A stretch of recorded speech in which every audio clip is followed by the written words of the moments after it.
It's week 11 of the golfing calendar. And today on Talk Birdie To Me, Nick O'Hearn and Mark Allen aren't at Australian Golf headquarters. They're doing the show on location, different locations. Well, this could go pear-shaped, but we're going to find out. Welcome to Talk Birdie To Me with Nick O'Hearn and Mark Allen. So just push that little button and let's get going. It's as simple as that. Well, this is a bit of an experiment for Talk Birdie To Me. I'm overlooking the fourth hole at the magnificent, mighty Box Hill Golf Club, and Nick O'Hearn's up at Cathedral. G'day, Nick. Hey, g'day, Mark. I'm about 10 minutes from Cathedral, so played a bit of a golf this afternoon. Unfortunately, double bogeyed the last, I wasn't very happy about that. But, you know, but the 19th hole is going down well right now. A little glass of Chardonnay, perfect. Are they ever going to cut down those trees on the 18th hole at Cathedral in the middle of the fairway? Is that ever going to happen? Yeah, that's gone. No, the willow tree's gone. Oh, wow. When did that happen? No, there was only one. It got struck by lightning, I don't know, about a year ago or so, and a lot of the members were thankful and some were not so much. So there's still debate about whether it was good or bad. I was going to say, there are some trees get removed from storm damage. Hopefully that was one of them. Anyway, it doesn't matter. What did you think of the Players' Championship? Oh, it was quite an event, wasn't it? Scottie Scheffler, what a masterclass he put on in the final round. I mean, obviously we wanted the Aussie victory, Minwoo Lee playing in the final group. That would have been fantastic, but just wasn't to be for him. He's got off to a good start. He birdied the first, and then I think with a Scheffler bogey on 3, all of a sudden we're all tied up, and it was game on. But unfortunately, the fourth hole was the turning point for Minwoo, where he made a pretty bad triple bogey, if there is ever a bad triple. But with only wedge in, hitting it in the water, and letting 3 shots go there, it was basically pretty much the end of it, unfortunately, from then on, because Scheffler just had total control over his game for the whole afternoon, and 5 birdies in a row from the 8th hole onwards was really the difference, obviously, and then he just put it on cruise control. The only tight spot I sort of thought he was in was on 17, with the wind swirling around. You had the group in front. They were standing on the 16th green watching, who was it, Tommy Fleetwood, I think, and Cam Davis in the group in front. Both hit it in the water. Cam knocked it over the back in the water, and Fleetwood was short in the water. So if you're watching that, you're thinking, my goodness, this is going to be so tricky. But Minwoo was up first because he birdied 16. And he had a really good gap wedge, middle of the green, exactly what Scheffler needed to see. And then he put probably his best swing on the day. And even if he'd have knocked it in the water there, it wouldn't have been too much of an issue. He had like a 4 or 5 shot lead at that point. But moved back to number 1 in the world, obviously. It's been between him and Rahm of late. And he put on a masterclass that back 9 and the whole day, really, and deserved Players' Championship. What were your thoughts about the whole day, Mark? Well, look, I loved it. I thought Scheffler there's nothing. He had a day where everything went right. I mean, the chip in to get the 5 birdies in a row started was enormous. To Minwoo Lee finally making birdie on 16, and he could get a look at what that hole was like, because I noticed that too, exactly what you said there. They would have been watching Fleetwood and Cam Davis, both hit it in the water, and I reckon there must have been a mental fist pump when Minwoo Lee's birdie putt went in from 10 feet, because that meant he got a look. He absolutely got a look at what the wind can do. And you've been at this level, Nick, for a long, long time. You played at that level. Yeah. You can tell a lot, can't you? You can tell from the sound of the ball, of the strike. You can tell by the flight. You can tell just by standing there on the tee and the wind coming up, and you go, oh, he got screwed there. The wind came up, and that's why he's ended up short. So when Minwoo birdied 16, I just knew everything was going to fall into place for him. And it did. It was incredible. Yeah. I mean, it really was just incredible. I don't know if you saw a graphic, on the earlier in the week of the way the wind swirled around 17. They showed something where down below where the water was, the wind was going this way, and then they showed a graphic of it higher up in the air, and all of a sudden it's swirling around and going in different directions. I mean, if you were a player, you would not want to see that graphic, because it just would have given you nightmares all week about which way the wind's going. And basically, I think Minwoo Lee was there, on that tee. And this is, I know you don't like this, Mark, but when they toss, grass in the air at ground level, trying to figure out which way the wind's going. I mean, when the ball is 100 feet in the air, it has nothing to do with what's on ground level, obviously. So I know you hate that, don't you? I've got a question for you. I do kind of hate it, but I've got a question for you. All the things that you spoke about, that graph that we all saw on the TV. With the big TV screens that are everywhere on the PGA Tour, do you ever get to see some of the broadcasts and as a player, do you see any of those stats? Because, what we see at home, I often think to myself, God, if the players actually saw that, or, you could really take advantage of some of those things.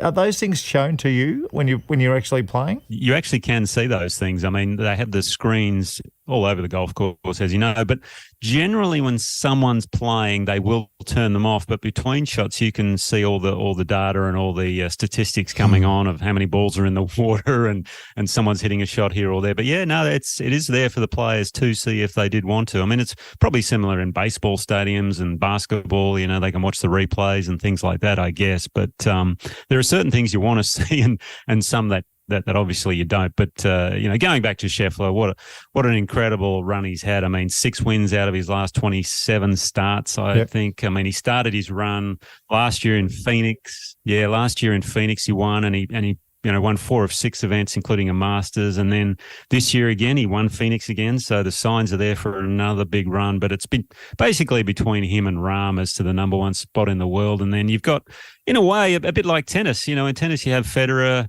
Nadal and Djokovic. Well, in golf, we're seeing that with, Scheffler, Rahm and Rory at the moment. And Rory probably needs to get his butt in gear to really try and challenge these two guys. And with the events coming up with the Masters, the match play, things like that, it's going to be so much fun watching these guys play. A couple of records that are noteworthy as well. Scheffler became, I think, only the 3rd player to shoot in the 60s all 4 rounds at the Players' Championship and win the tournament. And also, he becomes the 3rd player, just paired with Tiger and Jack Nicklaus, to hold both trophies, the Masters and the Players' Championship at the same time. So when I watch him play, Nick, and I'm doing my masterclass. It's my turn this week. I'm doing on what I love about his golf swing, and so hang around for that. But when I watch his golf swing, we've spoken about this before, he looked like a Kingston Heath Pettit player to me. He started to look a little bit better because we're starting to get used to that golf swing of his, though. But I just can't see him not winning a major this year. That's where I'm at. I think he's as likely to win a major as anyone I've ever seen since Tiger Woods. I mean, you'd see Tiger Woods play early in the year and you go, well, he's got to win one. It's an absolute guarantee. No other player has done that for me. Even John Rahm, when he's just mashing it all over the place and just destroying fields, I just feel like Scheffler is a Monty, an absolute mortal lock to win one of the majors this year. Yeah, I totally agree. And really, I think I'm going to go out on a limb here and state that the big 3 I just mentioned of Scheffler, Rahm and Rory, I think they're going to share the 4 majors. One of them is going to win 2, and then the other 2 guys are going to win 1 each. That's my call on that side of things. And you talk about his golf swing, and if you look, they did a close up of his footwork.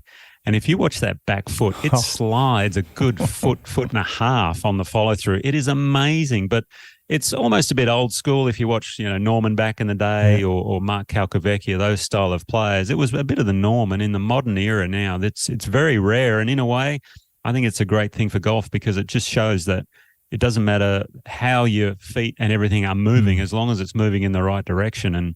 And he's the prime example of it. It's just so much fun to watch. Well, his coach, Randy Smith, who I met a long time ago in Dallas there somewhere, Royal Oaks or something, I think the golf course is called, where he's been teaching there. I met him there and he becomes now kind of a mythical figure himself. It's amazing. You got Harvey Penick, you got Randy Smith. There's quite a few legendary coaches that have been made on the back of player success. Butch Harmon, of course. To me, he's just had the best record of everybody.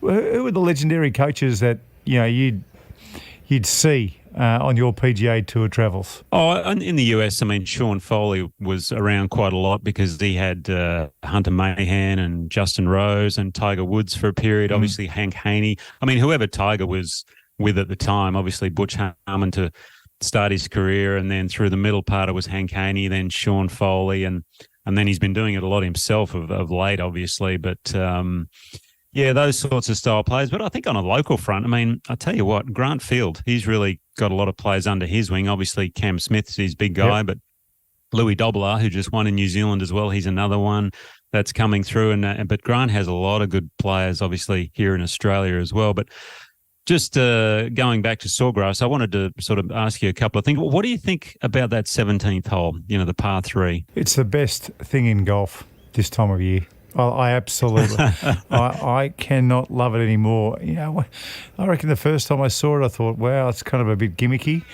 Now it really has a home in the top echelon of what is great to watch in golf. And, purists will probably hate it. But my God, when you've got the best players assembled and they're playing for the most money and they come to this little hole and they don't play it from the backs, the people who set up the golf course, they don't push it all the way back to 137 yards or whatever it is. It's moved a long way forward. It's a wedge. It's a wedge. It's a wedge, and if it's into the wind, it's a strong wedge. And the longest players are hitting that wedge. That's it. And it's fair. To me, it's absolutely fair. You've got 4 wedges. Find one that works and knock it on that green and walk away with all the cash. And by the way, did you see some of the cash that was handed out this week? Just while we're on it. No, I certainly did. Oh, it was insane. I mean, what was it, $4.5 million for the winner? Scheffler, $4.5 million. Just his caddy, by the way, and I saw this stat during the week, makes $450,000 US. If you just have a look at the wins, I think his caddy has made creeping up to $2 million in the last 13 months. Scottie Scheffler's caddy. So an enormous amount of money. Hatton, $2.7 million for second. $2.7 million US for second place. Then you go down to Victor Hovland, 1.4. What a round he had, by the way. Oh, yeah, incredible. To birdie the last 5 holes in a row, to shoot 29 on the back 9, to sneak in the second. Ridiculous. Did you see that shot on 18? His second out of the pine straw, it was unbelievable. It was unbelievable, and he knew it was good the second he hit it too. The cocky little walk going. He gets up there. He's an angry little ant, but he's quite lovable at the same time somehow. And then you get down to our guys tied for 6th. Minwoo Lee, $736,000, and that's with Cam Davis as well. So creeping up on. What's the Australian peso at the moment, Dan? It's about 66 cents or something. So it's creeping up. It's creeping up to like a 1.2 million Australian dollars for coming tied 6th. Scheffler's caddy's got made $2 million. That'd be more than almost every pro golfer, correct? Yep, I think to keep your card at about 100, which is about 120th, it's right around the $1 million mark in prize money. He might be making the first FedEx Cup amount, event, it's tied 70th or something like that. Which is incredible. Let's quickly talk about the Australians while we can. Minwoo, an amazing performance. We saw the stat during the week that he shot 66 in the last round of the Honda. If he shoots 67, he doesn't get to number 50 in the world rankings and doesn't get the play. So that 66 in the end has made him a lot of money. And the way he handled himself and the way he's been playing lately too. I saw a great tweet and I put it on our WhatsApp. His international starts just of late, he's done very, very well. I mean, he's really starting to be a very good player. And, most kids who are 21 years old, 22 years old, they're still in college in America. They're still playing in Hawaii in the collegiate circuit. This kid is playing at this level already, and he's, 22? I think Dan just told me he's 24 years old. Most kids at 24 years old, I mean, they're battling away on the Asian Tour or they're still in college golf. For what he is doing at the moment, the way he's playing, and even the way he handled himself after making a couple of 7s, I just thought that was brilliant. And the birdie 16 and 17 in that situation, just to get something out of the round. So he walks off that last hole, even though he bogeyed 18. He walks off 18 with probably some positive thoughts. Yeah, I mean, the way he just handled himself after the double on 11, I thought the last 7 holes, what did he play in? 1 under, I think, or around level par. But yeah, he birdied 16, birdied 17, bogeyed the last, unfortunately. He needed a top 4 or better, I think, to get him full membership on the PGA Tour. But that's right. He's still going to get starts coming up. Obviously, the top 10 gets him into the Valspar, which is at Innisbrook this coming week, so that'll get him in there. He'll be in the match play because he's top 64 in the world. So there's plenty of opportunities for him to still get his PGA Tour membership, which is fine. But the way he handled it down the stretch was very impressive. And I think that comes from, a lot of the things we do here in Australia with our young players. Golf Australia has these high performance programs, and he's obviously come through that and done a wonderful job there. Cameron Davis, another one, Cameron Smith, you name it, all these guys that have the grounding from an early age, and the programs we have here are phenomenal. And I mean, I wish I was in it in those days, but it just wasn't meant to be for me because I came through at an earlier time. But they didn't let 4 handicap kids get into those top things. Golf Australia. Okay. You had to be a little bit lower. Yeah, you're probably right, actually, yeah. But even, having access to everything now. Just a word on Cam Davis. At one stage, he was third by himself and going along beautifully. I mean, he's got Andrew Shuden caddying for him, who I saw. I went to school with Andrew Shuden at Blackburn Tech a million years ago. So it's funny seeing him still getting around caddying, which is fantastic. But just give us a few words on Cam Davis. I thought, even though he finished tied sixth, he's tracking in the right way, a bit like Jason Day, who didn't finish top 10 but finished top 20. And look out for Jason. He's starting to really move in the right direction. But Cam Davis for us? Yeah, I mean, Cam's obviously just progressed really well. He won that Australian Open several years ago at the Australian Golf Club, I think, from memory. And, then won on the Corn Ferry Tour and then graduated the PGA Tour where he won. Where did he win? I think he won the Rocket Mortgage in Detroit. And then he had the President's Cup, which is fantastic. So it's trending and progressing in the right direction. But then all of a sudden, he had a bit of a strange start to the year. He missed 5 cuts in a row, which is very unlike him. But he has the game perfectly suited to America. I mean, they were showing the statistics about the apex of his ball flight is the highest among any of the players on the PGA Tour. So, and that's what you need in the US. And it's only a matter of time until he was going to put a good result together. But I tell you, unfortunately, 17 cost him. Like a lot of others, he made double bogey there, and he ended up finishing in a tied for 6. There were actually 3 holes in one throughout the week, and the best one for me was Aaron Rai on Saturday. He's an Englishman, plays on the PGA Tour. Have you seen him, by the way? He's got two black gloves on. Yeah, unusual. He also has iron covers on his irons. Have you ever seen that on a professional golfer? He's not going to be in a group of mine anytime soon with 2 gloves and iron covers. There's just no way. I wonder if he's got a scorecard holder and a groove cleaner as well. You never He's know. got the umbrella holder. He's got it all. Hey, look, if you didn't hear us properly at the start, I'm at Box Hill Golf Club this week. Nick's at Cathedral. So it's the first time we're doing it remotely, and hopefully you're still enjoying what we're saying. Now, Nick, we know Jack Nicklaus, we know Arnold Palmer, we know Gary Player. We know all the older players are talking about rolling the ball back. Well, there's been some news. There is some news, and it's been ticking along for a while. The USGA and the R&A, they're basically the ones who have got to make this decision. And I did see a little note from the Golf Digest magazine here in Australia. They're reporting it. Now everybody is reporting it right around the world. It's going to be interesting to see how they work, because what they're talking about doing is just having a ball for elite competition. Now, that'll be professional golf tournaments, and it'll be the highest level amateur golf tournaments as well. Once upon a time, they used to do the ball measuring at 104 miles per hour club head speed. That got moved to 120. And what they do is the ball can't fly a certain distance when the ball is hit at 120 miles per hour with the machine, with iron Byron. They're going to move that up. Yep. And they're going to keep the distance the same. So I think it's 320 yards, but they're going to move the club speed up to 127 or 128. It's one of those. And the ball is not allowed to go. Now, I know this just from my older days at another when I used to play tailor-made stuff. So when the Pro V1 X and the Pro V1 X and the Pro V1, that's Titleist version, TaylorMade have got the TP5 and the TP5X. When Dustin Johnson hit both balls on the TrackMan, it was 12 yards difference. And that is just because one ball spins and one ball does not spin. His club head speed's up around 122 miles per hour. That's it. That's where he's at when he tries to send one. Yep. For most players, we're back at 104 if we're lucky for us, who are finished, or 100. That's right. I think the tour average, I think it's still at 112 or 114. That's the tour average club head speed with the driver. Now, I don't know about you, Nick, but when I hit the Pro V1 or the Pro V1X through the air, I can't tell the difference. I can tell the difference when I chip around the greens, but I cannot tell the difference the way the ball flies.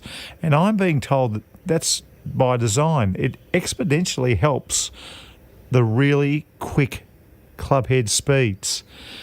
So I like what they're doing, because I think it's if they just make the ball spin again, and all roads lead to this. If they're just going to make the ball spin again, it's going to do two things. It's going to slow the ball down, which is magnificent, but it's going to bring in the hook and the cut as well. And I reckon we're all on board. Exactly. I reckon we're all on board for that, because at the moment, a Titleist Pro V1 hit by somebody with 125 miles an hour clubhead speed, it's not a golf ball.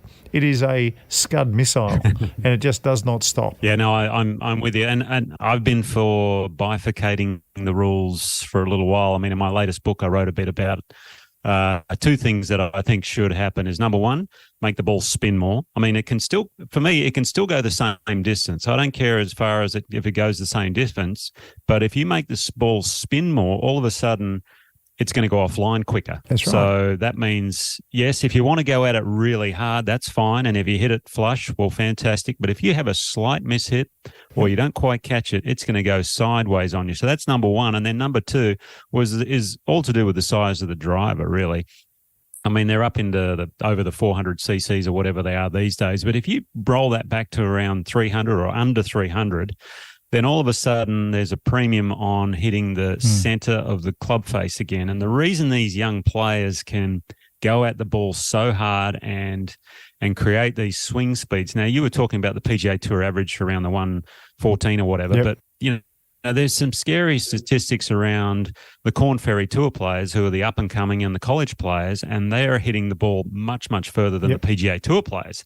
And this is the next generation of players as well. So you got to look at that. So I think if you limit the size of the driver head, make the ball spin a little more, all of a sudden there's a premium on solid contact, controlling the ball a bit more, and therefore you don't have to, for example, lengthen the 13th hole at Augusta another 50 or 60 yards as they've been doing over the years. I want to talk to you about that soon. Play it how it should be played. Yeah, I mean, there's so many different discussion points around course architecture and all that sort of thing in this regard, but at least they're starting down the right path with, okay, let's talk about the ball maybe spinning more, not quite going as far, et cetera, et cetera. And I mean, Jack and Arnie and those guys, Tiger even, he's been talking about this for years. So they're moving in the right direction, which is something. Now, it's still a little ways off. And look, for the average golfer, fine. I mean, no problem at all. Go ahead and hit it as far as you possibly can, but that's where you just need almost pro rules and amateur rules, or elite rules, as they're saying, and non-elite or whatever. Same happens in baseball. I mean, you have the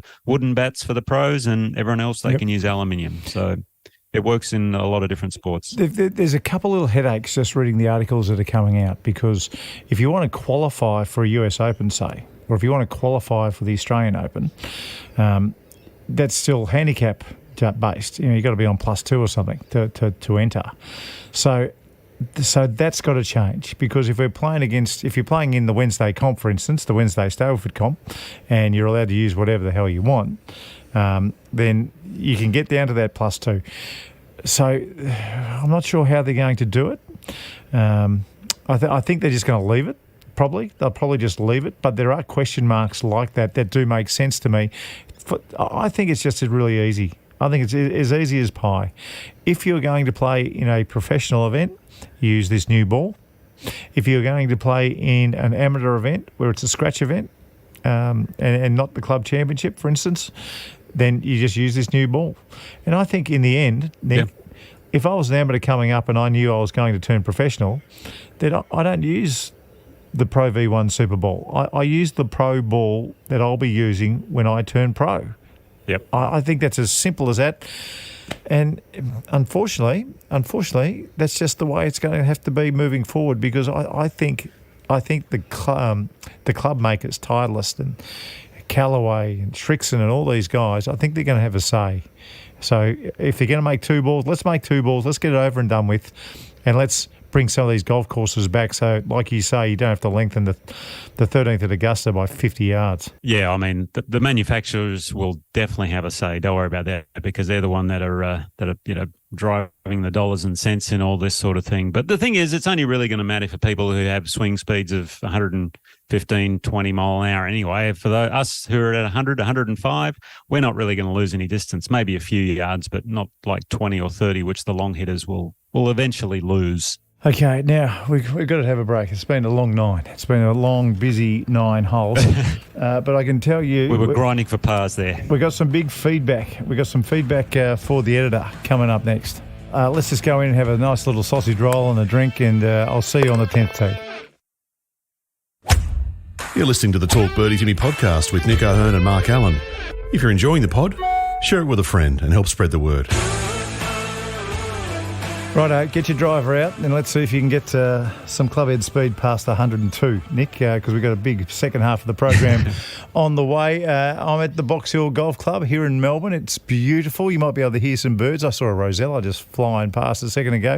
And, of course, Nick O'Hearn is up at Cathedral. Where are you at? Yeah, Holiday House at Cathedral? You're actually at the golf course, Nick. Where are you? We're about 10 minutes away in Eildon. We have a place up here which we enjoy coming to. A lot of fun up here. Is he drinking wine? Yeah, he's drinking wine on the job. He's drinking wine on the job, and that's okay. Absolutely. I need a refill, actually. What are you drinking, by the way? What is it? Yeah, tell me. We just finished playing a little while ago and just got a nice little Yarra Valley Chardonnay going at the moment. Yeah, I'm a Shardy guy as well. You got to support the locals, right? Yes, you do. That is correct. And hello to everybody at Yarra Valley. It's a beautiful drop you've got going. So we got some feedback for the editor. This one's off Twitter. Talk Birdie To Me. The podcast helped out here. Now, he's talking about Wade Ormsby getting the win last week, and quite a few people have said that he's come on our program and he's gone on to win. So there's one. That's our first champion. Yes. You know how maybe we're the good luck charm. Yeah, you know how Ping. You know what they do every time someone comes on their program who wins, they put the gold putter in their vault. What we should do, anyone who comes on our program who then goes on wins, then we're having some Yarra Valley Chardonnay during the show. That should be our tradition from now on. Oh, there you go. And that was from Wayne, 1965. Bald and Fat, 1965. Good on you, Wayne. That's what he's got. Stephen Roach, just a coincidence that this came after a great interview on Talk Birdie To Me. Good luck, charm. Yeah, I think we might. Nice. Good on you, Stephen Roach. That's another one. And this one's from Apple, where you can leave your feedback on the Apple podcasts. Great to have two local blokes talking about the great game of golf. Good to hear the stories from their time on the tours and also discussing the local tournaments. Always great to hear about local up-and-comers. Love the stories about other pros, and the masterclass is great. Hang on for today. Then it's a ripper today, Scotty. And would love to hear a little bit more about local courses. Yeah, we can start doing that a little later in the year. Keep up the good work. Good on you, Scotty. Thanks for that one. You got some there, Nick, or you want me to keep going? Beautiful. No, I'll keep going. You just drink your wine, all right? From Paul. No.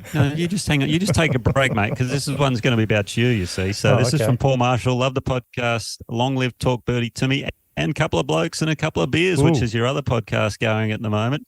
Here we go. I've listened to Mark's media work over a long time, and it is super inspirational, super helpful with his golf wisdom, and is funny as. And he did just say right at the end, a little bit of a nice plug for me. Nick is brilliant too, but it's really all about you, Mark. Don't worry.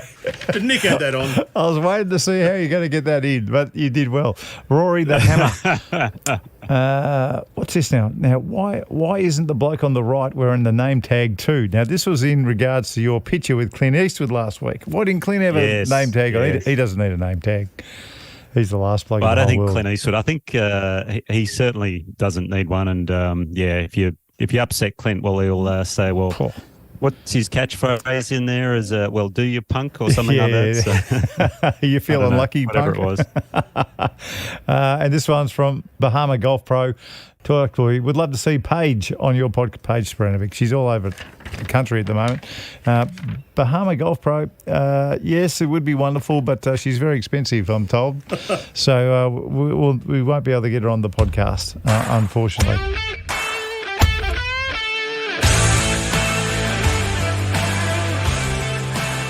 We're doing the top five, Nicky. It's my turn as well. So last week... It's your rules one, isn't it? Yeah, go for. I'm very curious about this. So this is the worst rules in golf history. Okay, so a lot of rules have been changed, but I'm going to go. I've already gone back in history and checked them out. And number 5 on my list was the old stymie rule. What an absolute joke that you couldn't mark your ball, and somebody who was right, if your opponent's ball was in the way, they had to go around your ball, or they had to jump the ball with a 9-iron or something. Absolutely ridiculous. Yeah, but this is before our time, though, I would imagine. I've never had to play it. I actually would have enjoyed playing match play that way. That would have been a bit of fun. Would you have beaten Tiger a couple of times? Can you? Oh, definitely. Yeah, probably. Probably would have beaten him 3 times. I might have even won by more. Number 4. Who was the guy who said we should drop the ball over our shoulder? I wouldn't mind slapping that bloke around. I mean, yeah, seriously. What are you? I mean, I can remember when I first started playing golf, I had to drop the ball over my shoulder. I hit my heel every once in a while. We'd skidding away. It's a stupid rule. All right, now this one, I was close to putting this at number 1, but I've resisted. Local rule here, a local rule, and many clubs do it. Rakes in bunkers. Please, can we just get some kind of a movement going around the world where you do not leave the rake in the bunker? There is nothing worse than someone rakes it, they've walked out the wrong way, they've put the rake all the way up the face of the bunker, you're the next group to play and your ball rests against that, and you've got to move the rake and then put the ball back somehow. A disgrace. No, I agree with you on that one. The other thing is when you rake the bunker, a lot of people just throw the rake back in and all of a sudden it leaves a bigger mark than what they first had in there. So, yep, totally agree. Just get the rakes out of the bunkers, please. Number 2. This is inspired by your wife, Nick. Mud balls. And I mean that in the nicest possible way. Oh. So we're talking about when you get some mud on your golf ball. When you get some mud on the golf ball. Hello, Alana. That sounded bad, but it wasn't meant to be. When you're playing golf and there's mud on the golf ball, you should be allowed to wipe that off, because that is like playing lawn bowls. The bias on the ball actually throws it off a million miles. Only in the fairway, I'm with you. But if there is mud on the ball, and it's a big chunk of mud, you should be able to take that off. It should be and by the way, clubs, committees, you can make it a local rule if you like. Yeah, but at the same time, how much is enough, right? It's like, I'm not sure what your number 1 is, but I don't know if it's the divot rule. No, if you go in a divot on a fairway, a lot of people complain about that. But what constitutes a divot? Is it a slight depression? Yes, is it an old divot, a new divot? I mean, it's the same with mud. So I'm not sure about that one. But I wish I'd have had the rule today because it would have helped me. And my number 1, and you're right, it's not the ball in a divot. I mean, hopefully that rule will never be changed, because you've got to learn how to hit a golf ball out of a divot if you want to call yourself a golfer. But my number 1 rule was completely stupid because it's been changed. Once upon a time, you could put your putter down behind a golf ball on a putting green, and if that ball moved, even if you didn't touch it, you were deemed to have made it move, and it was a 1-shot penalty if you moved it back and a 2-shot penalty if you did not, and that was the stupidest rule in golf. And thankfully, it has been changed. It's only been changed in like the last 5 years, isn't it, Nick? Only 2 years ago, maybe. I don't know how recent it was, but no, I totally agree with you on that one. That's a good one. How do you feel about patting down spike marks and all that now? Yeah, I don't mind them, actually. Well, no one's wearing metal spikes anymore, so I'm very happy that you could tap down the spike marks. Oh, yeah, on the PGA Tour. Yeah, on PGA Tour, yeah. So those guys are happy. So are you allowed to wear spikes? I'll give you a few tours, Nick, because you'll know this. So, Tick, you are allowed to wear metal spikes on the PGA Tour. DP World Tour, are you allowed to wear spikes? Yep. Australasian Tour? I assume so. I don't think you are. I don't know. I don't think... Really? Okay. When Tiger comes down, does he wear spikes? No, he's not a spikes guy anymore. Yeah, well, he's still wearing the FootJoys rather than the Nikes, remember? Yeah, that's right. So that's my top 5. If I have missed any rules that are so stupid in this game that you want to change them, just get in contact with us on our socials, and there's a half a chance we're going to read them out in our tweets to the editor next week, or the Facebook to the editor, whatever you want to call it, we'll read them out. Now, Nick, you got some results for us from around the world. I know you mentioned one before that we need to talk about. Yes, absolutely. Obviously, we're Wade Ormsby's good luck charm after we did that little special bonus podcast with him. He went on the 42-year-old won the International Series in Thailand, which is part of the Asian Tour. Now, he's obviously dying to get back on live, and this was a big step in the right direction. Closed with a final round 65 and then went into a playoff with, you're going to have to bear with me on this name. That's the toughest name. Chunbongdam. It's him. That was a tough one, that one, yeah. But anyway, fourth Asian Tour win. He won the last one was 2020 Hong Kong Open. Fantastic. And I was talking about Grant Field there earlier. He's Wade's new coach, and he's been working with him and doing some really good stuff. So also there, Zach Murray, who had a share of the lead going into the final round. He still shot 1 under 72, but he finished tied for 12. So that was the Asian Tour, and then more locally as part of the Australasian Tour, Louis Dobler, another Grant Field protege, got his first professional win. Fantastic for Louis. 21-year-old, he outdueled the local New Zealander Sung Jin Yao. Louis had his dad on the bag, Vince, at the New Zealand PGA at Gulf Harbour. Now, get this, he played his first 52 holes bogey-free. You're joking. I mean, that is unbelievable. Almost went 3 rounds bogey-free. The other mover in this one was Michael Hendry, shot a 9 under par 63 in the final round. And the reason I sort of mentioned Michael, he had a nice top 10 finish there, was because of the order of merit. On the Australasian Tour, Micheluzzi, still number 1, Brendan Jones, number 2. And if we take out, Smith, then you've got Martin next, Andrew Martin, then Tom Power-Horan and Michael Hendry after that. So it's hotting up. Those final, the top 3 places that already don't have the DP World Tour card. That's the guys that you got to look out for. So Micheluzzi, you could probably say he's wrapped it up as far as having one of those 3. Brendan Jones, you asked last week about whether he would take up a DP World Tour card, but I did hear from a friend of mine who helps out Brendan in a way in regards to he's looking for the top spot, because if you get that number 1 spot on the Australasian order of merit, that gets you into the British Open. So that's what BJ is really trying to knuckle down on. And he's got to make a decision. He'll have to play the last 2 events, which will be, what have we got? New South Wales Open this week. And then the National. And then the final event down at the National, which we'll be doing the commentary for. So that'll be a lot of fun. Great stuff. I got to mention this, by the way. I got to mention one more thing. This New South Wales Open this week at Rich River, they had the qualifier. 19-year-old amateur Ethan Harvey shot an 11 under 61. How good's that to get into the New South Wales Open? I love that. To qualify. If you shot 6 under, you missed out. Sorry, you got to shoot 7 under or better. Unbelievable. There are some hot golfers in this country at the moment. That is for sure. It's time for the masterclass. I'm a champion!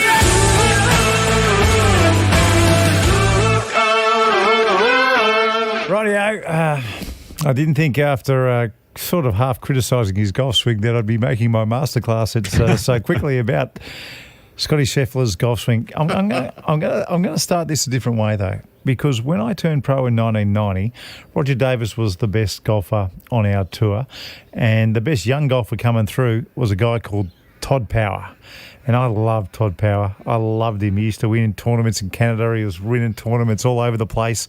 And he was a bit of a mover and a groover. And I just liked the way that he got about town. One day I asked him, after a tournament, I said, what are you thinking about? Because I used to stand behind Todd Power and just watch him hit ball after ball after ball, because it was just hypnotic watching Todd Power hit golf balls. I said, what do you do? He goes, it's pretty simple. He said, on my backswing, I try and make my left arm go across my chest, and on my follow-through, I make my right arm go across my chest. And that's all Todd Power had been thinking about since he was a junior golfer. So I always remembered it, and it never seemed to work for me. I tried it a couple of times. It didn't work. But now when I watch Scottie Scheffler hit the ball and follow through, Scottie Scheffler does the same sort of stuff. The right arm goes right across the chest, and it's a different way of releasing the club face and squaring up the club face. It's a beautiful thing it does. I think it does 2 things. It gets your arms moving past your body earlier than you normally would, getting those arms right in front of the body because you're trying to get in position to get that right arm to go across your chest. But also, it stops you rolling over. It stops the club head really rolling through impact, and that's why he can keep his club heads, really, really square through impact, and it stays square. And I think it's because he keeps that right arm across his chest. So if you are a roller of the club face, give it a try. I mean, it's not going to work straight away, but put it on video and see if it works, because quite often, it'll look right on the video, but it won't feel right. And I'm always trusting what it looks like on the video. Don't know about you, Nick, but that's always been my thoughts when you're trying to fiddle around with your swing. Yep, love it. Sounds good. And I look forward to seeing that on the socials, on the video. Righto, it was a bit of an experiment this week with you up at Cathedral and me at Box Hill. It's a beautiful place, and the Box Hill Golf Club, we've got the Pro-Am coming up too soon on the 23rd of March, so make sure you come down. I'm going to shoot about 65 in the morning and then host in the afternoon. Nick, I'm going to see you at Australian Golf Headquarters next week. Catch you then. Look forward to it, mate. Cheers.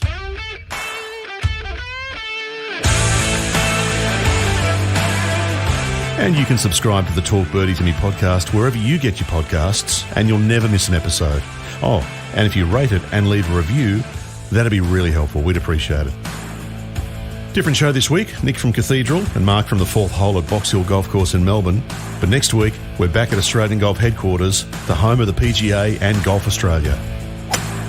Talk Birdie To Me's executive producer is Dan Bradley at Kaizen Media. Sound design, Daryl Misson at loudzebra.com. Have a look at him, Dan. He looks like he's had 2 bottles of that Chardonnay. Have a look. Look at him. He's knocked around. Better and better. I've got to go cook a barbecue. He has topped that up massively. That is the biggest glass of wine filled up I've ever seen. I wonder if anyone will pick that he's been drinking through the show. I'm not sure they will. He was pretty good at it. I reckon Alana's actually sort of off somewhere, sinking another bottle of wine somewhere. She's over there. She is too. Oh, she's been listening the whole time.